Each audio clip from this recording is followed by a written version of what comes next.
Il était venu dans les montagnes pour se cacher de la guerre. Mais en plein cœur de la tempête, il découvrit dans la neige une policière ligotée et son chien de service. À côté d'eux, un mot indiquait clairement qu'ils avaient été laissés pour mourir. Ce qui se passa ensuite était inimaginable. Abonnez-vous à la chaîne et écrivez dans les commentaires de quelle ville ou de quel pays vous regardez cette vidéo. Ethan Crawford arriva dans les montagnes du Colorado sans annoncer sa venue à personne. Il ne s'était pas contenté de fuir un lieu précis. Il cherchait surtout à s'éloigner de lui-même, de cette part de son esprit qui, même en plein jour, restait en alerte comme si chaque bruit pouvait annoncer une menace.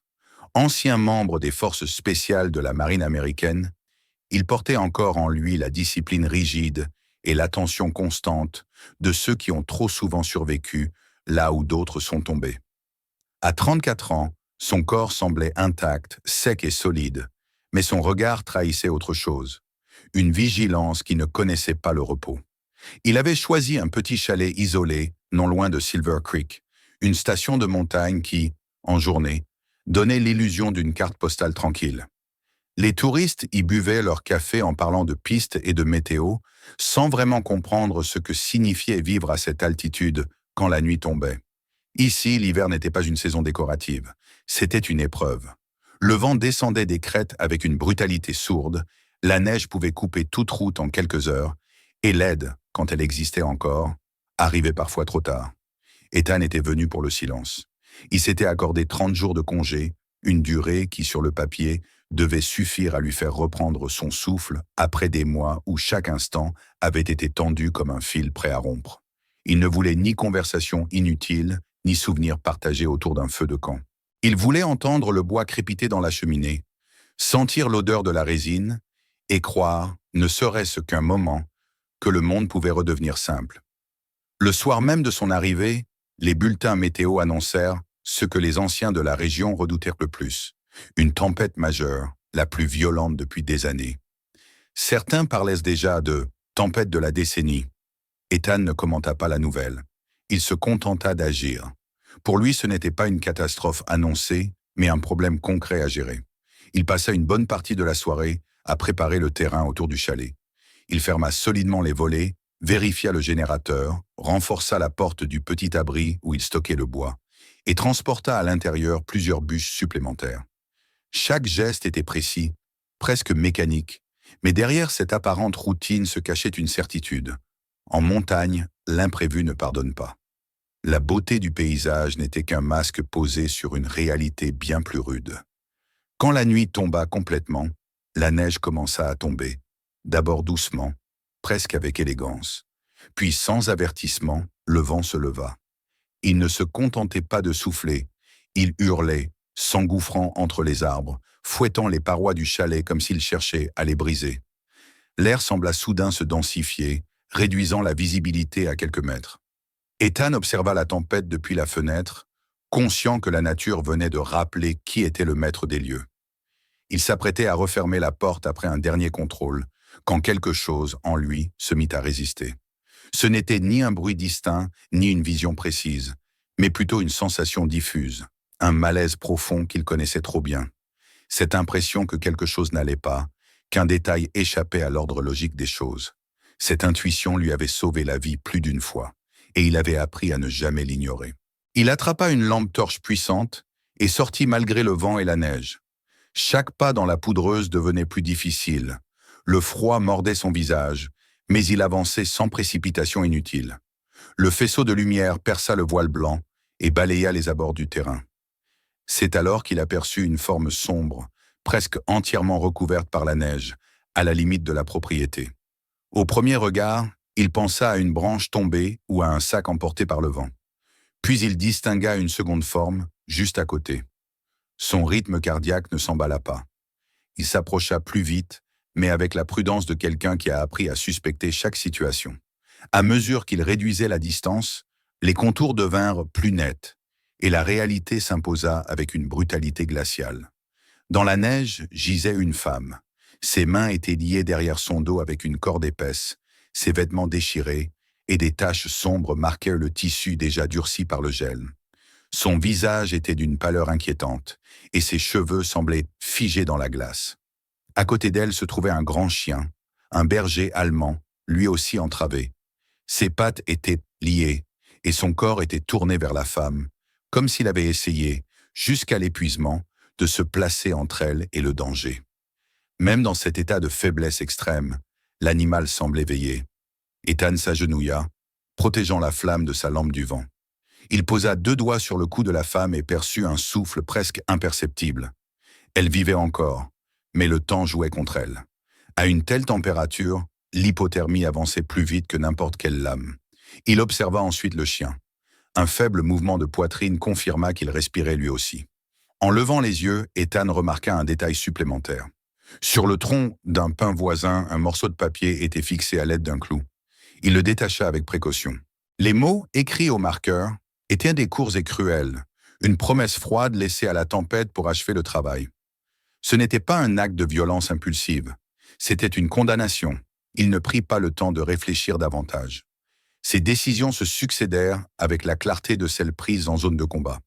Il libéra d'abord le chien, conscient qu'un animal blessé et paniqué pouvait devenir imprévisible, mais aussi parce que le berger allemand, une fois libre, pourrait alerter en cas de danger.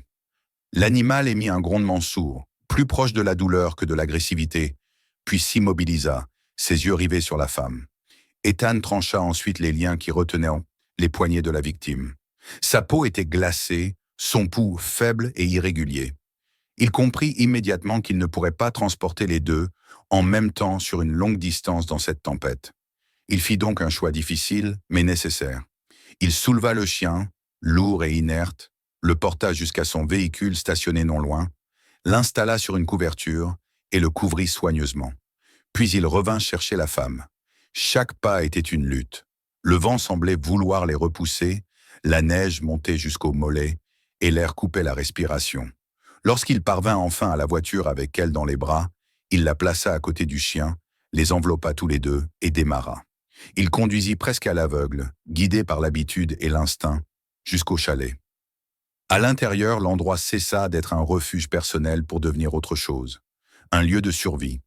Ethan installa le chien près de la cheminée, où la chaleur commençait à se répandre, puis étendit la femme sur le canapé. Il sortit sa trousse de premier secours, découpa les vêtements humides, nettoya le sang et les enveloppa dans des couvertures épaisses. Il remarqua des ecchymoses, une blessure profonde au front, une épaule anormalement enflée. Ce qu'elle avait subi n'était pas une simple agression. Quelqu'un avait cherché à la briser. Il s'occupa ensuite du chien, découvrant une plaie béante sur son flanc. Il la nettoya, la banda provisoirement, conscient que ce n'était qu'une solution temporaire. L'animal gémissait doucement, mais ses yeux ne quittaient jamais la femme, comme si sa propre douleur était secondaire.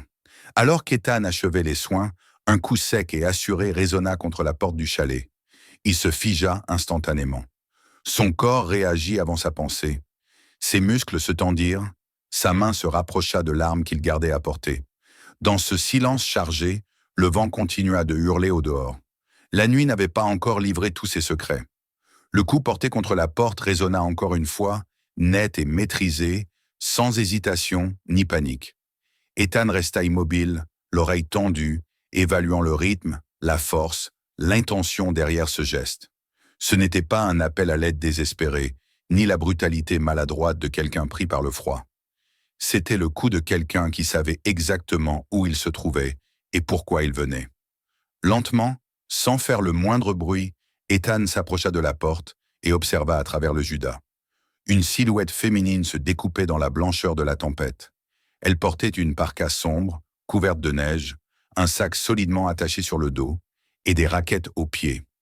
Le vent arrachait presque le capuchon de sa tête, mais elle se tenait droite, stable, comme si elle faisait partie intégrante de ces montagnes. Lorsqu'elle releva légèrement le visage, la lumière intérieure permit à Ethan de la reconnaître. C'était Rachel Hart, ranger du parc national, l'une de ces personnes que l'on croisait parfois à Silver Creek et que tout le monde semblait respecter sans vraiment les connaître. Elle connaissait ces reliefs comme d'autres connaissent les rues de leur ville natale. Ethan déverrouilla la porte et l'ouvrit juste assez pour lui permettre d'entrer. Le vent s'engouffra aussitôt à l'intérieur, apportant avec lui une bouffée glaciale et des flocons qui se déposèrent sur le sol en bois. Rachel se glissa à l'intérieur, referma derrière elle et resta immobile une seconde, observant la scène. Son regard balaya rapidement la pièce, s'arrêta sur la femme inconsciente étendue sur le canapé, puis sur le berger allemand couché près de la cheminée. Il n'y eut ni cri ni question inutile. Seulement cette transformation presque imperceptible dans son attitude, comme si un mécanisme interne venait de s'enclencher. Elle s'agenouilla près du chien, posa 2 doigts sur son flanc, examina la plaie d'un œil expérimenté, puis se redressa. Elle croisa le regard d'Ethan et hocha la tête avec gravité. Sans perdre de temps, elle expliqua qu'elle devait retourner chercher son matériel vétérinaire, un kit bien plus complet que celui qu'elle transportait habituellement. Avant même qu'Ethan ne puisse répondre, elle rouvrit la porte et disparut dans la tempête, avalée par le hurlement du vent. Les minutes qui suivirent semblèrent interminables. Ethan continua de surveiller la respiration de la femme, ajusta les couvertures, ajouta du bois dans la cheminée. Le chien gémit faiblement, puis se calma lorsque la chaleur devint plus intense. Chaque bruit venu de l'extérieur faisait naître une tension sourde, mais il savait que Rachel reviendrait. Les gens comme elle ne laissaient pas les choses nommer à moitié. Lorsqu'elle reparut enfin, son visage était rougi par le froid, ses cils couverts de givre, mais son regard restait étonnamment calme. Elle posa un lourd étui hermétique sur la table et se mit aussitôt au travail. Ses gestes étaient bas précis, sûrs, presque chirurgicaux. Elle nettoya la plaie du chien avec un antiseptique puissant, sutura avec une habileté silencieuse, appliqua une pommade épaisse, puis banda soigneusement. Le berger allemand supporta la douleur sans résistance, ses yeux constamment tournés vers la femme allongée sur le canapé, comme s'il craignait qu'elle ne disparaisse à nouveau. Pendant qu'elle travaillait, Rachel parla. Elle expliqua qu'au cours des derniers mois, elle avait remarqué des choses qui ne collaient pas avec la tranquillité apparente de la région. Des véhicules lourds circulant de nuit sur des routes normalement fermées, des odeurs chimiques persistantes près d'une ancienne mine abandonnée au nord du parc, et des rapports qui, une fois transmis à la hiérarchie, semblaient se volatiliser sans laisser de traces. Elle avait appris à reconnaître les silences suspects, ceux qui signifiaient que quelqu'un, quelque part, ne voulait pas que certaines questions soient posées. Ethan écoutait sans interrompre, reliant ses informations à ce qu'il avait vu dans la neige. La femme ligotée, le chien entravé, la note laissée comme une signature cynique. Tout indiquait une organisation méthodique, bien loin d'un acte isolé. À l'aube, le chien fut le premier à montrer des signes de reprise. Il tenta de relever la tête, poussa un faible gémissement, puis se calma lorsque la main d'Ethan se posa sur son encolure. Peu après, un léger râle s'échappa de la poitrine de la femme. Ses paupières frémirent avant de s'ouvrir lentement. Son regard était trouble, chargé de douleur. Mais la première chose qu'elle chercha ne fut ni l'homme qui l'avait sauvée, ni la rangée penchée sur elle. Ce furent les yeux du chien. Lorsqu'elle les trouva, une respiration tremblante s'échappa de ses lèvres, comme si une part essentielle d'elle-même venait seulement de revenir à la vie. Elle se présenta d'une voix faible. Son nom était Morgan Reeves, détective au sein de la police de Silver Creek. Depuis près de 8 mois, elle travaillait sous couverture sur une affaire qui avait dépassé tout ce qu'elle avait imaginé au départ. Le groupe qu'elle surveillait, surnommé les Vipères des montagnes, n'était pas une bande locale de petite envergure. Il faisait transiter armes et substances moins synthétiques à travers les parcs nationaux, utilisant les routes de service comme des corridors invisibles et disposait d'un réseau solide en ville. Morgan expliqua qu'elle avait accumulé des preuves considérables. Des vidéos, des listes de contacts, des horaires précis, tout était stocké sur son téléphone. Elle avait presque réussi à identifier le chef, un homme connu sous le nom de Kine. Mais quelqu'un avait parlé. Le jour de l'opération décisive, elle avait été attirée dans un piège. Ils étaient mal à plusieurs, organisés, efficaces. Ils avaient tenté de lui extorquer le code de son téléphone. Elle n'avait pas cédé. Alors, pour faire passer un message, ils avaient attaché son chien, l'avaient laissé pour mort à ses côtés et les avaient abandonnés dans la tempête, convaincus que le froid finirait le travail. Le point le plus inquiétant de son récit fut aussi le plus bref. Quelqu'un, au sein même de la police, connaissait son itinéraire, ses horaires et la nature exacte de sa mission. Quelqu'un d'assez haut placé pour avoir accès à ces informations et assez audacieux pour couvrir les activités du réseau. Morgan comprenait désormais que le simple fait d'avoir survécu faisait d'elle une cible permanente. Ethan prit la parole pour la première fois depuis longtemps, affirmant que personne ne viendrait la chercher ici sans qu'il le sache. Ce n'était pas une promesse prononcée à la légère, mais une certitude forgée par des années à anticiper le pire. Rachel acquiesça. Après ce qu'elle avait vu, elle ne pouvait pas prétendre ne rien savoir. Le chalet, choisi pour son isolement, devenait malgré lui le point de départ d'une alliance inattendue.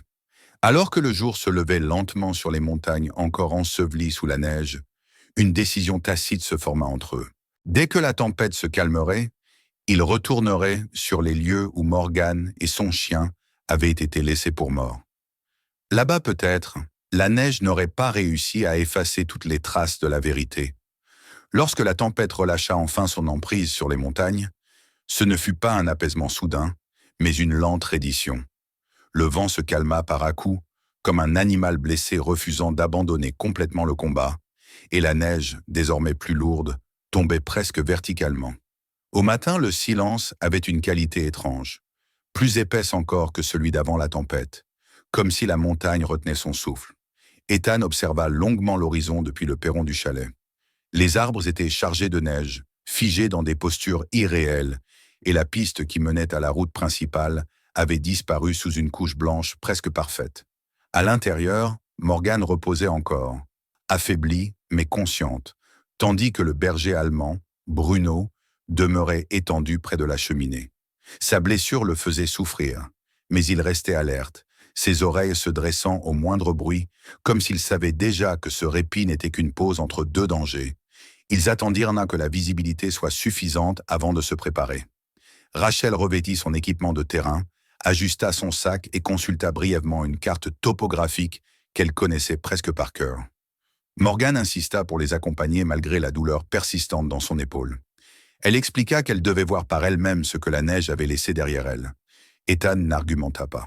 Il comprenait ce besoin viscéral de reprendre le contrôle d'une situation qui avait failli lui coûter la vie.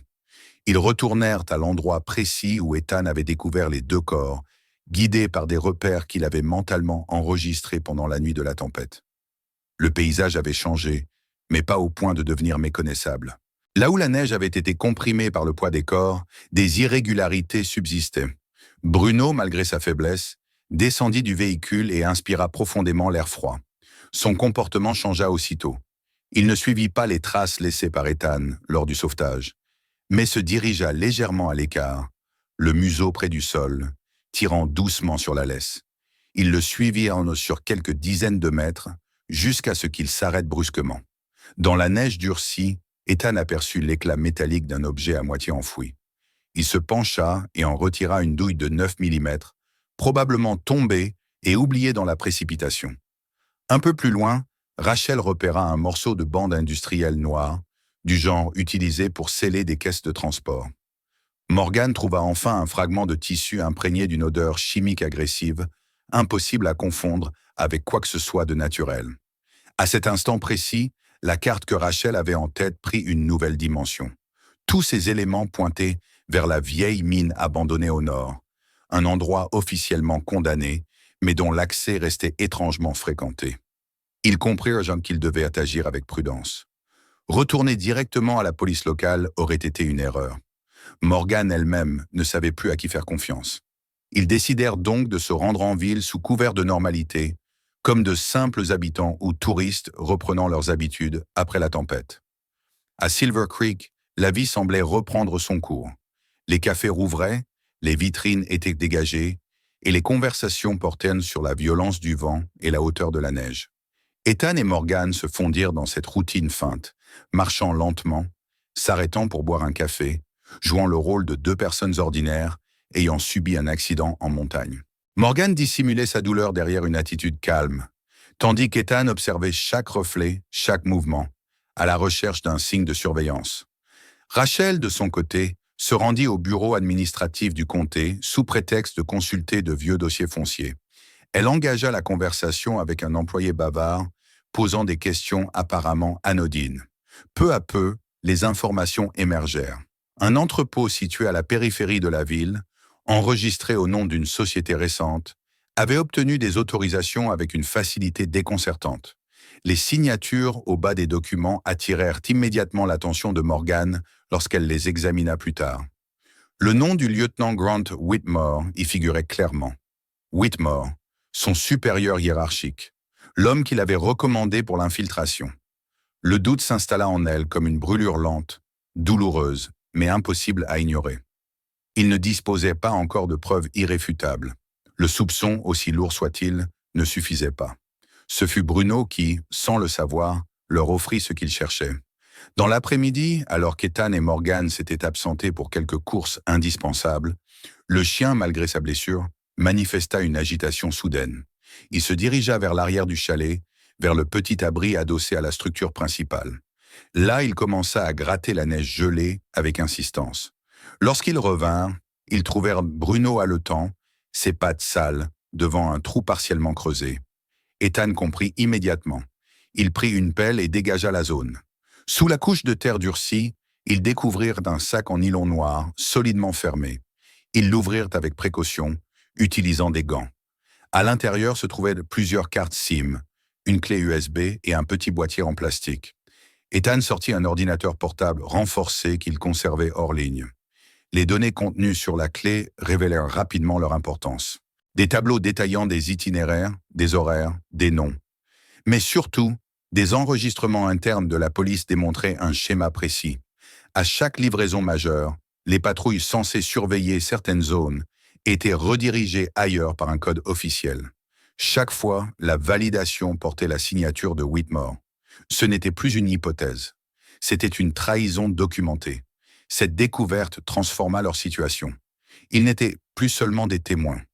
Ils devenaient des cibles prioritaires. La réaction ne se fit pas attendre longtemps. La nuit suivante, ce ne fut pas un bruit humain qui alerta le chalet, mais Bruno. Un grondement sourd monta de sa poitrine et ses poils se hérissèrent. Ethan se leva instantanément et observa l'extérieur. Près du hangar, il aperçut une fine ligne presque invisible, tendue à quelques centimètres du sol. Une inspection rapide révéla une installation artisanale, dissimulée sous la neige, conçue pour exploser au moindre mouvement. Quelqu'un avait prévu de les attirer dehors. Ethan comprit que le temps des observations passives était terminé. Il transforma les abords du chalet en un dispositif défensif simple, mais efficace. Des objets métalliques suspendus pour signaler les déplacements, des fausses pistes tracées dans la neige, des obstacles dissimulés. Ils ne cherchaient pas la confrontation, seulement à survivre à la nuit. Ils arrivèrent à 6. Des hommes organisés, silencieux, se déplaçant avec assurance. Les premiers bruits déclenchèrent les alarmes improvisées et le calme se brisa en une succession de mouvements brusques, de coups étouffés, de tirs étouffés par la neige. La confusion joua en faveur d'Ethan.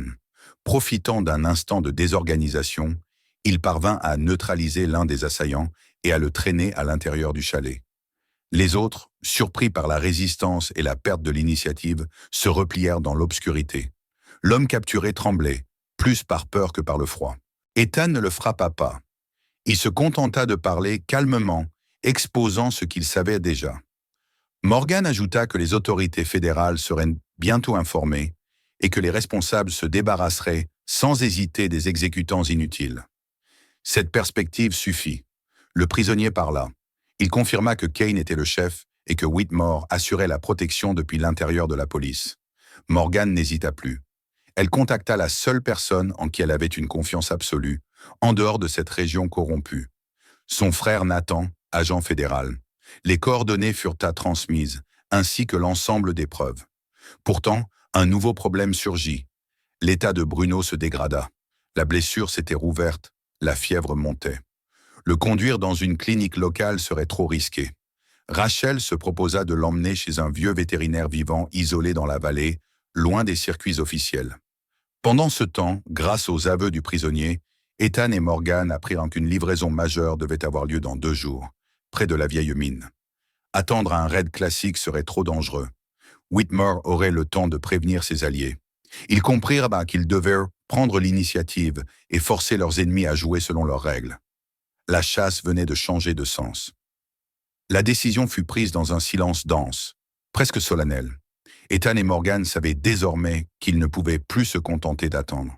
Chaque heure qui passait donnait à leurs adversaires l'occasion d'effacer des traces, de déplacer des hommes, de préparer une fuite. La présence d'un traître au sein même de la police locale rendait toute procédure classique dangereuse. Il fallait agir autrement, frapper là où il ne s'y attendait pas et reprendre l'initiative avant qu'elle ne leur échappe définitivement. À partir des cartes SIM trouvées dans le sac dissimulé près du chalet, Ethan mit en place une manipulation simple mais crédible. Il connaissait suffisamment les logiques des réseaux clandestins pour imiter leur manière de communiquer. Un message fut envoyé, laissant entendre qu'un groupe rival avait eu vent de la prochaine livraison et préparait une attaque imminente. Le ton, le vocabulaire, le timing, tout fut soigneusement calibré pour paraître authentique. Le but n'était pas de provoquer une panique, mais de pousser la vipère à modifier son plan et à déplacer la rencontre vers un lieu plus contrôlable. Le lieu choisi fut un étroit canyon, non loin de l'ancienne mine. Un passage resserré, bordé de parois rocheuses abruptes, où les issues pouvaient être surveillées et fermées en quelques instants. Rachel connaissait bien cet endroit. Elle en expliqua les accès, les zones d'ombre, les points hauts. Là-bas, les montagnes ne pardonnaient pas les erreurs, et cette fois, ce serait elle qui travaillerait pour eux. Nathan Reeves arriva au cœur de la nuit suivante, sans convoi ni sirène, accompagné d'une petite équipe fédérale triée sur le volet. Aucun signe distinctif, aucune démonstration de force inutile. Ils se déplacèrent comme des ombres, installant leur dispositif avec méthode. Nathan prit le temps de serrer brièvement sa sœur dans ses bras. Il n'y eut pas de grandes paroles, seulement un regard chargé de tout ce qu'il n'avait pas besoin de dire. Il savait ce qu'elle avait risqué, et il savait aussi que le moment décisif approchait. Lorsque les premiers véhicules apparurent à l'entrée du canyon, le silence était presque irréel. Les phares découpèrent la roche, révélant la poussière et la neige accumulées au sol. Ethan observa à travers des jumelles nocturnes, notant immédiatement quelque chose qui ne figurait dans aucun scénario prévu. Des silhouettes plus petites descendirent des camions, encadrés par des hommes armés. 3 enfants, contraints de porter des sacs trop lourds pour eux, leurs visages marqués par la peur et l'incompréhension. Cette vision provoqua une tension brutale parmi les fédéraux. Utiliser des enfants comme boucliers humains était la preuve ultime de la nature de ceux qu'ils affrontaient. Quelques instants plus tard, un autre détail glaça Morgan. Un homme descendit d'un véhicule à l'arrière du convoi, son manteau impeccable contrastant avec l'environnement hostile. Elle reconnut immédiatement sa démarche, sa posture. Le lieutenant Grant Whitmore était là. Il n'avait pas délégué cette opération. Il voulait la contrôler lui-même.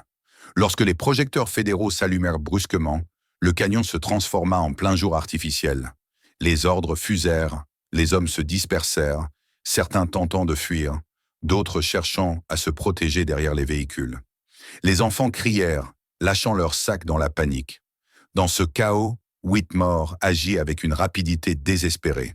Il attrapa l'une des fillettes et la serra contre lui, reculant lentement vers une issue latérale, son arme pointée vers quiconque tenterait de s'approcher. Morgan sentit une colère froide envahir chaque fibre de son être. L'homme qu'il avait envoyé sous couverture, celui qui avait juré de protéger la loi, se tenait là, utilisant une enfant pour sauver sa propre vie. Elle voulut avancer, mais Ethan la retint d'un geste. Ce n'était pas encore le moment. Sur la crête surplombant l'entrée du canyon, une silhouette apparut. Rachel. Et à ses côtés, boitant mais déterminé, Bruno. Le vieux vétérinaire avait fait tout ce qui était en son pouvoir, et le chien était revenu non pour une récompense ou une reconnaissance, mais pour une seule raison. Il avait senti où se trouvait Morgan, et cela suffisait. Le berger allemand s'élança sans hésitation. Il ne se jeta pas aveuglément dans la mêlée, mais visa sa cible avec une précision presque irréelle. Son corps percuta Whitmore de plein fouet, le déséquilibrant. La fillette se libéra et tomba en arrière, aussitôt récupérée par des agents fédéraux. Whitmore tenta de relever son arme, mais un coup sec retentit. Le tir d'Ethan frappa juste, projetant le pistolet hors de portée. Morgan n'attendit pas davantage. Malgré la douleur qui traversa son épaule, elle se précipita, plaqua Whitmore au sol et referma les menottes autour de ses poignets. Le regard de l'homme, vidé de toute assurance, croisa le sien. Il n'y eut ni excuse ni justification, seulement la certitude que tout était terminé. Le reste de l'opération se déroula rapidement. Khan et les autres membres du réseau furent maîtrisés, les enfants mis en sécurité, les véhicules saisis. Les jours suivants virent une succession d'arrestations, de perquisitions, la fermeture de la mine et la mise au jour de l'ensemble du système de corruption qui avait gangrené Silver Creek. Cette fois, la vérité ne pouvait plus être étouffée. Lorsque les semaines passèrent et que la neige commença enfin à fondre, la ville sembla respirer à nouveau.